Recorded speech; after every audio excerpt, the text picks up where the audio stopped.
The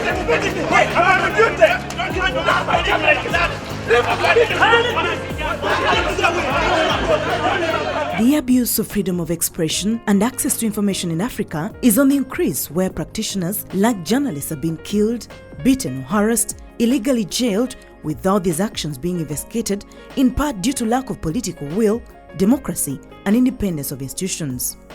Findings reveal the wave of violence and impunity against journalists in Africa and the failure of authorities to investigate and effectively prosecute crimes have resulted in a high level of impunity in cases against freedom of expression of practitioners.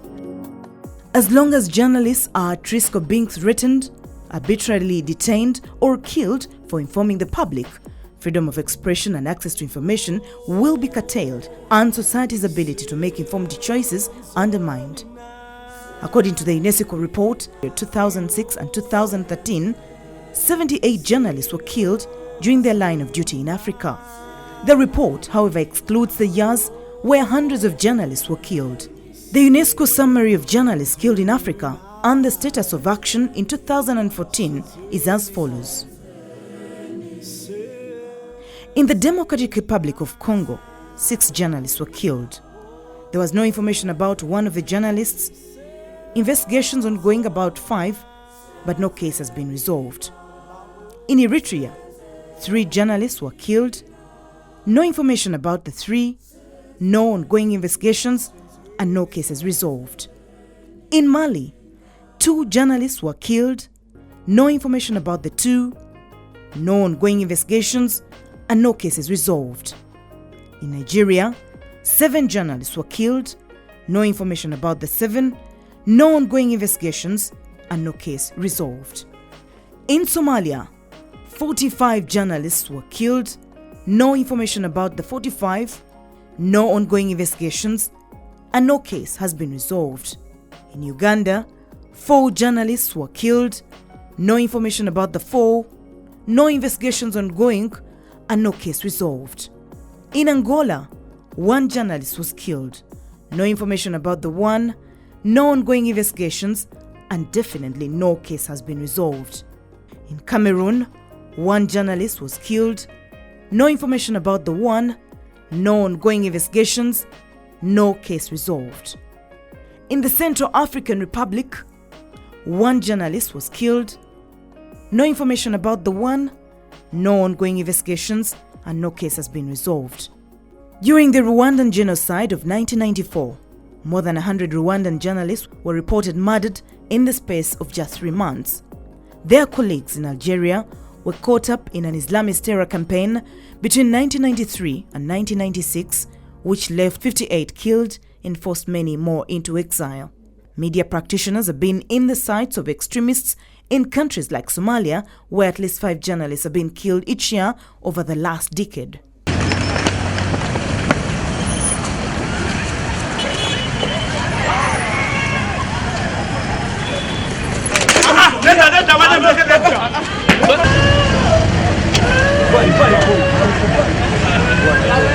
In Uganda, cases of impunity are on the rise. Many journalists were beaten, their equipment confiscated or arrested. Andrew Rwanga, one of the many victims, got life-threatening permanent injuries through assault by Uganda police. We are right now just up here in the middle of the road as you're going to Kasangati town, and we cannot be able to access, but we are going to camp here and tell you what next. Female journalists are not spared. Remy Bahati, a female television journalist working with NBS Television, was clobbered during the course of her duty.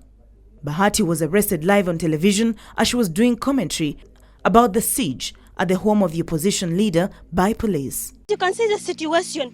It's running battles between journalists and the Uganda police force. Journalists have been... Solomon, as you can be able to see, police and journalists are actually engaged in running battles. They don't want any journalists to cover what is happening here. And you can see they are chasing us away. I tried to run to escape from their mighty hand. They want to spray journalists as they are covering the events. You can be able to see. No.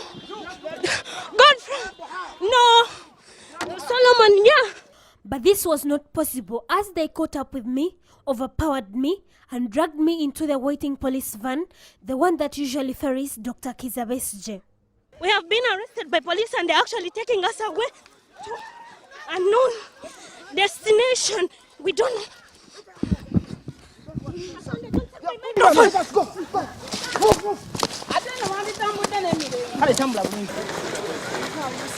That's how you help our people. You undress her like that. You also have children. You are parents. And her children are saying you are undressing her. Really, what kind of police is this? She was later detained and released without any charges.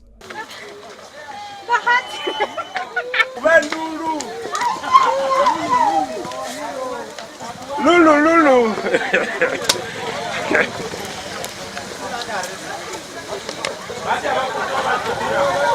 I must say the freedom of expression and the journalist rights are being suppressed and by the police itself. I can't say the regime, but by the Uganda police, because they have on several occasions stopped us from covering Besigye. It is because of this impunity against the women in the media that CSOs led by the Africa Freedom of Information Center are calling upon the Commission to take measures.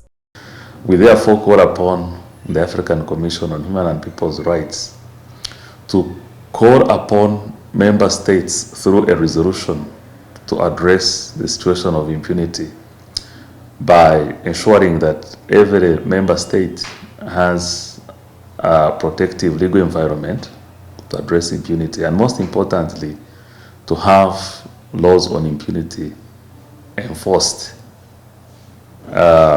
Countries like Uganda have laws on impunity, but they have never been implemented. Gilbert Sendugwa, the executive director of AFIC, says member countries need to implement the resolutions of a commission to fight impunity. His view is shared by many. Journalists and civil society are important players in ensuring that people access information, which information is important to help people make important decisions about their development. Remember, there cannot be development if people have no information. The rate of impunity for crimes against journalists remain extremely high in Africa. Surprisingly, it is allowed to prevail across the continent when most countries are signatories to many international human rights instruments. For instance, Ivory Coast, Libya and Somalia, as well as South Sudan, have been regarded as the most dangerous and unsafe countries in the world for reporters and the practice of journalism.